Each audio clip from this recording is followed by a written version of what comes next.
Então, bom dia. Ainda não é sexta-feira, estamos quase lá, portanto, calminha. Por onde vamos começar hoje? Como já percebeu, hoje não há Masters de Portugal em golfe, já estamos em Lisboa e vamos começar por onde? Vamos começar pelo período de ordem do dia, porque a agenda é muito, mas mesmo muito longa. Então, e com assuntos muitíssimo sérios, como a entrevista que o Sr. Ministro das Finanças deu ontem ao meu colega Rui Alves Veloso, da RTP, e que tem muito que se lhe diga. Bom, eu tenho recebido, já agora um alerta, tenho recebido algumas notas de telespectadores sobre alguns programas que temos feito, inclusive é sobre alguns temas. Eu volto a realçar, para quem tem continuado a comentar a entrevista que o médico Gabriel Branco deu aqui à Acordo do Dinheiro, que em princípio na próxima semana iremos ter o outro lado. Ok? Quem acha que as máscaras e que as medidas estão a ser tomadas são medidas acertadas. Nós aqui ouvimos todos os lados. Repito aquilo que já disse nos últimos 2 dias, não vai haver Mel Talks hoje, as nossas desculpas, mas vai continuar a haver aquilo que é ao final do dia, e que para já é um grande sucesso. Como sabe, são 5 comentadores, um em cada dia da semana. Vamos então ao período de ordem do dia, para começar com o quê? Recorda-se que aqui há umas 2 semanas, mais ou menos, quando se colocou a questão do estado de contingência, ficámos todos expectantes para perceber o que é que o Governo ia fazer. Vai fazer alguma coisa e vai mesmo apertar as regras. Isso já sabemos de fonte segura. Aliás, ontem estava a ouvir o excerto do briefing diário da DGS e Direção-Geral de Saúde, e ao ouvir a Secretária de Estado, Jamila Madeira, essa minha convicção transformou-se em certeza absoluta, porque ela dizia que o Governo já está a preparar medidas e que isso vai ser comunicado brevemente. Não se sabe muito bem o que é, não é regresso a confinamento nenhum, nem podia ser. Aliás, o Primeiro-Ministro negou isso ontem e já percebeu a insistência com que o Primeiro-Ministro está a dizer isto. Significa que quer mesmo passar essa mensagem para o país, mas dizia eu que vão aportar algumas regras. E é provável que algumas dessas regras tenham a ver com gatherings, com encontros, mas enfim, vamos esperar uns dias. Eu espero é que o que venha a ser decidido não ponha de forma nenhuma, em momento nenhum, a atividade económica. Nós não nos podemos dar esse luxo, como vamos ver daqui a bocado, pelas conclusões que eu tirei da entrevista do Sr. Ministro das Finanças à RTP. Ponto seguinte. O Correio da Manhã fala hoje eu vou mostrar-lhe aqui a manchete, fala hoje em salários em atraso no futebol, concretamente, neste caso, no Futebol Clube do Porto. E diz o Correio da Manhã que também os salários estão em atraso e que os prémios da época passada também estão por saldar, embora o clube negue. Eu não quero focar aqui a atenção no Futebol Clube do Porto, porque eu acho que isto é um problema geral. E nem sei se isto é totalmente verdade, e portanto não estou aqui a contestar o Correio da Manhã, mas nós sabemos neste momento que o futebol passa por dificuldades. E isto que aqui está, que é salários em atraso, que já está a acontecer em algumas instituições, a pergunta que deixo é: isto é o novo normal no futebol português? E porquê é que pergunto isto? Porque as finanças dos clubes portugueses já não estavam bem, não é? Os que participam no Champions e os que não participam no Champions. E a pandemia só veio dar cabo disto. E o problema principal é que os clubes ainda não ajustaram, percebe? Os clubes não ajustaram isto. Por exemplo, o Benfica apresentou as contas ontem e, apesar de apresentar o segundo lucro mais elevado, ou lá o que foi, à conta da venda do passe de João Félix, os Domingos Soares de Oliveira, da SAD, foi muito claro num ponto. Aquilo que é o peso da despesa com o pessoal, os jogadores inclusive, nas receitas operacionais, já toca nos 69%. Ora, como você sabe, e se não sabe, fica a saber, a UEFA fixa como limite para este indicador, que é o mais importante que eu vejo no futebol europeu, 70%. Está apenas a um ponto percentual. Ora, esta história do futebol não estar a olhar para aquilo que é as consequências da pandemia é preocupante. É normalmente assim que as coisas começam a correr mal. Further analysis, noutra altura. Ok? E volto a dizer, isto não é personalizar isto nada neste clube ou naquele. É um problema geral dos clubes portugueses e falo apenas disto agora porque é a manchete do Correio da Manhã. Marisa Matias, que apresentou ontem a sua candidatura presidencial, que diz que é contra o medo. Não sei onde é que está o medo. Nós vivemos numa democracia E vivemos numa democracia, ou melhor, eu sei onde é que está o medo, já lá vou. E vivemos numa democracia adulta. Quando se vive numa democracia adulta, não há lugar a medo. Isto não é a União Soviética, nem é propriamente o regime do Sr. Putin. Onde é que eu queria chegar? Eu acho que o medo existe neste momento em tudo que não é esquerda ou extrema-esquerda. Ou seja, veja o setor da comunicação social, por exemplo, que eu tenho criticado aqui com frequência. Salvo raras exceções, as pessoas não noticiam o que deviam noticiar e não fazem a análise que deviam fazer. Portanto, o medo existe neste lado, não existe propriamente do lado de Marisa Matias. Mas porque é que eu trouxe isto aqui? Para dar-lhe conta de para mim, talvez a declaração mais importante de Marisa Matias ontem, que foi dizer assim, bom, eu não vou desistir das presidenciais. Não vou desistir para a Ana Gomes, ela não desistiria, não me pediria a mim, portanto eu não vou pedir a ela. Eu vou tomar boa nota disto, porque tenho a certeza que se for caso disso, vai haver desistências de uma em favor de outra. Porquê é que digo isto? Porque eu suspeito que Ana Gomes tem uma área de influência maior do que Marisa Matias. E se tiver em causa o poder colocar alguém numa segunda volta, esta ginga-joga não deixará de ser feita. Se estiver enganado, cá admitirei, porque a análise é sempre isso, é acertar e errar, mas vou tomar nota desta declaração da Marisa Matias. Último ponto desta conversa antes da ordem do dia, acho que é o GTN de hoje que traz em manchete que só 1/3 das obras públicas previstas, que deviam arrancar, acabaram por arrancar no começo do semestre. Há diversas explicações para isto. Uma delas, avançada, nomeadamente pelas autarquias, é a burocracia. Deixa-me fazer uma pergunta. Então, mas a burocracia que existe não é a mesma que existia antes da pandemia? Bem, eu sei que com a história dos serviços à distância isto ficou um bocado mais dificultado. Suspeito é que isto não é a explicação única. Se você for olhar para o comportamento da Receita Fiscal no começo do semestre, curioso, ontem isto não foi perguntado aos Sr. Ministro das Finanças na entrevista da RTP, tenho pena. Perdão, eu há bocado disse que tinha sido pelo meu colega Rui Alves Veloso, não foi pelo Vítor Gonçalves, peço desculpa por isso. Desculpa aos dois, ao Rui e ao Vítor, que são duas pessoas que eu conheço. Vá olhar para o comportamento da receita e vá olhar para o comportamento da despesa. A receita caiu muito, mas a despesa está aquém daquilo que está inscrito no orçamento suplementar. Isto quer dizer alguma coisa. Alguém falou cativações, se falou, acertou. Tenho a certeza absoluta. Posso lhe dizer mais. O senhor que lá está, o João Leão, foi o artífice das cativações na equipa de Centeno. Portanto, isto não admira, está ali o pai da ideia, não é de admirar. Bom, então vamos lá à agenda de hoje. A Direção-Geral de Saúde diz que não sabe explicar o aumento do número de mortes que ocorreu em agosto face a agosto do ano passado e dos anos anteriores. Eu explico. Nós estamos aqui perante um crescimento de mortes. E a questão é porque é que isto está a acontecer. Bem, uma das explicações sistemáticas nestes momentos já é o tempo, são questões meteorológicas, por exemplo, está mais calor. Bem, a olhar para os números percebe-se que não é por estar mais calor. Porquê? Porque, de facto, há momentos em que quando há mais calor, estas coisas acentuam-se. Mas há duas preocupações, duas questões, duas interrogações que eu gostava de deixar aqui ficar. A primeira é esta. Esta tendência verifica-se praticamente desde março. Portanto, não devíamos estar a olhar só para agosto. Tem momentos, aliás, o que se verifica aqui, segundo ponto, não é um aumento localizado no tempo, não é?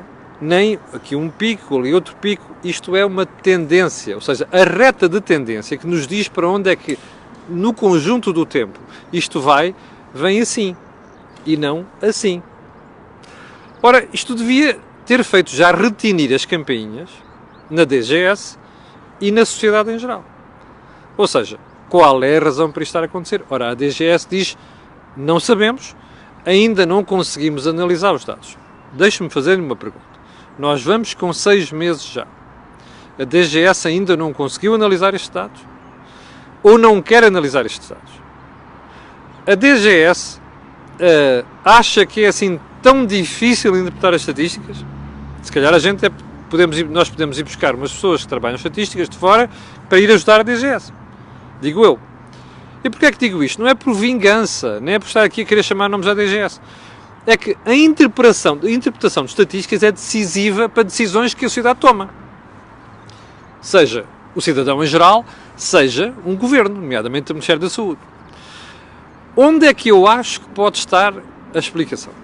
Primeiro, acho que a DGS não está a falar verdade. Eu tenho a certeza que lá dentro há gente que já pensou que a explicação pode ser outra. Que não necessariamente e apenas aquilo de pode ser isto, pode ser aquilo. Nós na saúde pública não podemos ter pode ser isto e pode ser aquilo. Sobretudo quando os dados já têm 6 meses. Não é? Nós precisamos de ir mais fundo. E indo mais fundo, onde é que pode estar a explicação?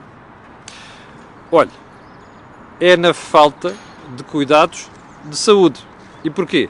Porque se pôs as fichas todas na história do Covid-19, porque se atribuiu essa função de combate de primeira linha a certos hospitais importantes, de peso, e portanto as consultas, aliás, viu o ID ontem? Eu hei de voltar à manchete do ID ontem, mas as consultas, os exames de diagnóstico, as cirurgias, o follow-up de intervenções anteriores, tudo isto ficou por fazer, ou então sofreu um rombo monumental. E eu acho que a DGS tinha a obrigação, por uma questão de transparência, porque nós é que lhes pagamos os salários, percebe? E nós é que colocamos o governo ali, o governo que existe, tem por obrigação interpretar isto e ser um bocadinho mais sério do que foi. Dizer, não sabemos, ainda não analisamos, pode ser isto, pode ser aquilo, não é nada, ok? E, portanto, vou esperar que nas próximas semanas a DGS vá analisar isto corretamente e tenha a coragem e seja suficientemente transparente para vir dizer ao país onde é que pode estar o problema. Porque nós queremos que se tomem decisões. Porque repara uma coisa, imagine você que, entretanto, porque isto depois tem um efeito de arrastamento, não é? Atrasa aqui, atrasa ali, não sei das quantas, aqui uma consulta, depois uma cirurgia. Imagine você que se chega à conclusão que é problema de deficiência de serviços de saúde. Ora, é urgente tomar decisões, porque há pessoas mais velhas que têm outras patologias, inclusive várias patologias, que não Covid-19. Ora, é urgente tomar decisões sobre isto. Uma delas eu já avanço aqui há 4 meses, percebe? Eu sei que estou sozinho, eu sei que não tenho visto mais pessoas defender isto, mas vou repetir. Era o Serviço Nacional de Saúde acordar com os hospitais privados a prestação dos cuidados, dos atos médicos que não consegue assegurar, percebe? E não me venham com a história de que é dar dinheiro ao setor privado. No setor privado, estes atos custam mais barato, segundo os relatórios que o Tribunal de Contas fez aos PPP, do que propriamente no setor público. Não é explicação. Bom, ponto seguinte. Vamos lá andar com isto. O Sr. Ministro das Finanças deu ontem uma entrevista, já vamos com 13 minutos, à RTP, ao Vítor Gonçalves. Foi a primeira entrevista compreensiva, completa, profunda, que o João Leão deu. Eu vou-lhes pegar em 4 ou 5 temas para poder escalpelizar e fazer depois um balanço geral daquilo que foi a entrevista do João Leão. O primeiro foi a convicção que o Sr. Ministro das Finanças tem de que o orçamento para 2021 vai mesmo ser aprovado. E depois de ter sido questionado por Vítor Gonçalves, diz, sim, claro, vai ser aprovado pelos mesmos parceiros que aprovaram os orçamentos anteriores, na primeira legislatura. Mas depois deve ter percebido que foi demasiado otimista e quando questionado sobre isto diz, não quer dizer que não haja dificuldades. A gente já sabe, Sr. Ministro. Mas vai ser aprovado, é a convicção dele. Comentário. Eu também acho que vai ser aprovado. Ou melhor, não tenho qualquer dúvida que vai ser aprovado. O meu artigo ontem no Jornal de Negócios já aponta nesse sentido, até dei conta aqui na análise que fiz ontem quando estava em Vila Moura. Não tenho dúvida que vai ser aprovado. Aliás, a orientação toda vai, deixa-me lá fazer uns fretes à extrema-esquerda, porque eu já sei que não posso contar com o PST na linha daquilo que é, aliás, já acho bem que não conto com o PST, por causa da linha daquilo que o Primeiro-Ministro falou na entrevista ao Expresso. Portanto, vai ser aprovado, vai. A minha dúvida é só uma. A que custo? E a propósito disso, para a edição da manhã, vou guardar aquilo que eu suspeito que é uma medida, que é ao contrário do que disse o Ministro ontem, que os impostos não vão subir. Eu acho que vão. E vou-lhe explicar porquê. Não é só porque as despesas vão crescer muito e as receitas vão ficar abaixo do previsto, mas por causa de outra coisa. Viu a entrevista da camarada Mortágua ao José Gomes Ferreira? Viu? Então eu vou voltar a ela amanhã. Ok? Bom. Ou seja, pergunta. O orçamento vai ser aprovado? A que custo? Segundo ponto. As reuniões com o Bloco e o PCP estão a correr bem. Epá, ao Sr. Ministro João Leão. Eu sei que o senhor precisa de chegar ali e não assustar o pessoal e ganhar credibilidade, introduzir a sua marca, mas quer dizer, não nos faça de nós parvos. Reuniões com o PCP e o Bloco a correrem bem, depois das exigências que já foram feitas pelo PCP e pelo Bloco. Bom, uma coisa é sermos todos discordados nas reuniões, não darmos à gritaria. Agora, dizer que estão a correr bem, quando algumas exigências são insensatas por parte do PCP e do Bloco, uma das quais, aquela que a Mariana Mortágua falou em entrevista ao João Gomes Freire, não nos faça de parvos. Terceiro ponto, não vai haver aumento de impostos, cá está. Eu acho que vai haver aumento de impostos, não tenho dúvida nenhuma. Porque uma coisa é dizer assim, a gente vai esperar pelo dinheiro de Bruxelas e não sei das quantas, não chega. Enquanto o dinheiro de Bruxelas não chega, é preciso alimentar a máquina. Mas nós vamos ter que pagar algumas destas coisas. Eu sei que o António Costa diz, vamos tentar concentrar tudo na parte que são as doações e não os empréstimos. Pá, a questão não é essa. A questão é que o Estado levou um rombo e vai levar um rombo, apesar do Ministro dizer o IRS em agosto já cresceu 1%. Está bem, o problema foi o que já se perdeu. Quer dizer, isto é um impacto brutal nas finanças públicas. Portanto, eu não acredito que não haja aumento de impostos. Não acredito por pressão das finanças públicas, não acredito por pressão dos parceiros, nomeadamente o PCP e o Bloco, veem sempre hipóteses de aumentar impostos em tudo quanto que é o universo.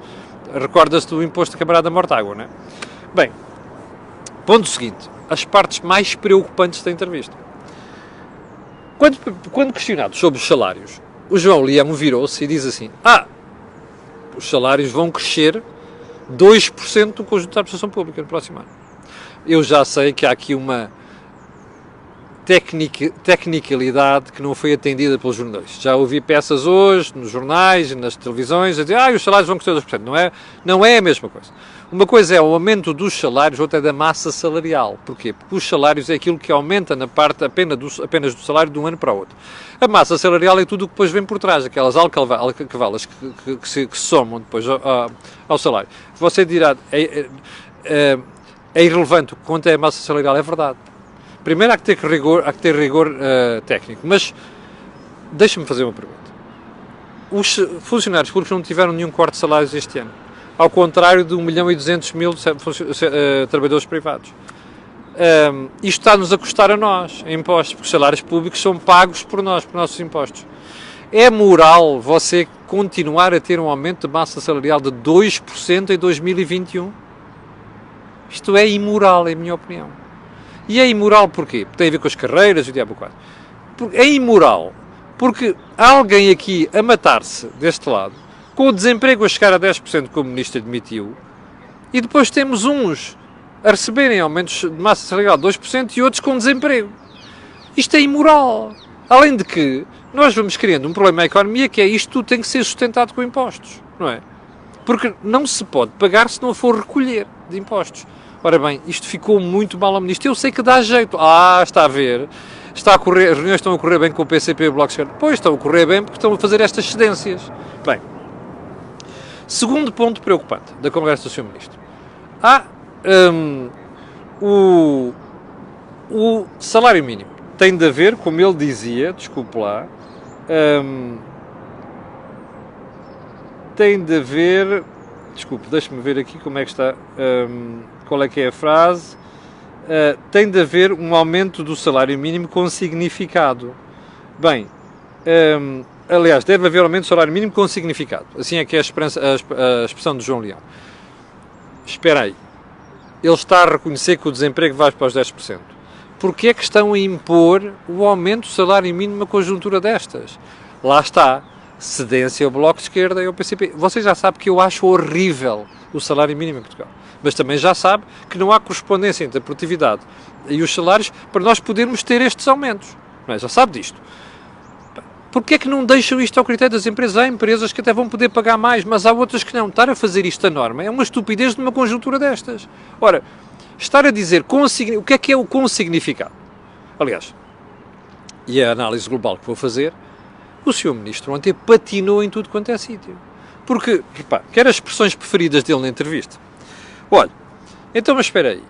O orçamento estamos quase a fechar o orçamento. Vai haver dotação para o novo banco? Foi a coisa que faltou mais, onde ele mais patinou. Faltam uns meses para o orçamento. Não, o orçamento tem que ser apresentado aqui umas semanas. Já há decisão para isto? Não, eu vou-lhe dizer quais são as expressões preferidas dele.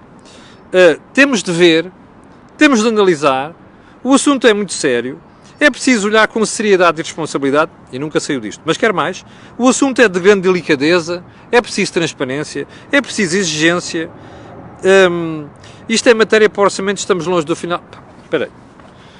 Eu não consigo perceber como é que o Sr. Ministro das Finanças não tem uma resposta clara para... Faltam 900 milhões. O novo banco já disse que vai precisar daqueles 900 milhões. Vocês têm que dizer o quê? Depois começa a história do auditoria. A auditoria, porque temos que analisar a auditoria, temos que ver aquela questão das vendas, não sei das quantas. Bem, isto é conversa fiada. O Sr. Ministro, como Primeiro-Ministro, estão a fazer os possíveis para usar uma desculpa para não pagar ao novo banco. Percebe? Ao Lone Star. Vão ter azar, porque o João Leão estava na equipa do Sr. Ministro das Finanças e do Sr. Primeiro-Ministro que assinaram o contrato com o Lone Star. Estão tramados. Vai ser muito difícil conseguir isto. Aliás, eu vou lhe dizer mais. Se eu fosse a parte privada, mandava-os passear. Está no contrato, têm que cumprir. O problema aqui está no incentivo que esta gente criou e que agora estamos todos a ter a paga disso. Portanto, não vale a pena aparecerem com estas coisas. Ora bem, o que é que eu lhe queria dizer sobre isto? O Sr. Ministro das Finanças fugiu a uma série de questões. Foi muito pouco claro. E eu não fico nada feliz com isto, porque, embora ele tenha o direito de o fazer, não é? Porque não sei quem ainda está a negociar, ele sabe muito bem que tem o Bloco de Esquerda e o PCP à perna nestas matérias. Percebe? E, portanto, depois vem com esta história que está a correr bem. Não está nada a correr bem. É o contrário. Ora bem, acho lamentável, na primeira entrevista que o Sr. Ministro das Finanças dá, ser tão pouco claro para com os portugueses numa questão tão séria como vão meter mais 900 milhões de euros no novo banco ou não vão meter. Como você já percebeu, isto é gente de prestidigitação. Começa do Sr. Primeiro-Ministro e termina no Ministro das Finanças. Bom, vamos lá para a frente, que já passaram 22 minutos. Onde é que está? Aqui a agenda, que é para ver se eu não falho nada. Estou mesmo a ver que não vou cobrir isto tudo. Bem nada. Eu ia agora para o Sr. Primeiro-Ministro e para a história da reindustrialização do país. Bom dia, Joana. Mais uma fé da cor do dinheiro. Bom, mas vou deixar para amanhã porque nós estamos com... Já ultrapassamos largamente o tempo e, portanto, não quero abusar da sua paciência. Quero alertar apenas para uma coisa. Amanhã podemos ter alguma dificuldade com transmissão porque eu vou estar fora de Lisboa e vou estar num sítio com a Cobertura. Que eu conheço o sítio, sei que é a Cobertura. Em todo caso, vou tentar assegurar que às 8 da manhã você tem acesso à informação diária que já se habitou. Estão 6.300 pessoas em direto. Eu quero agradecer a sua paciência. E quero pedir a estas 6.300 pessoas, aquelas que vão ver, aquilo que peço sempre, que é colocarem um gosto e fazer partilha nas redes sociais, porque aquilo que houve aqui não houve em mais sítio nenhum. Obrigado, com licença, e até amanhã às 8.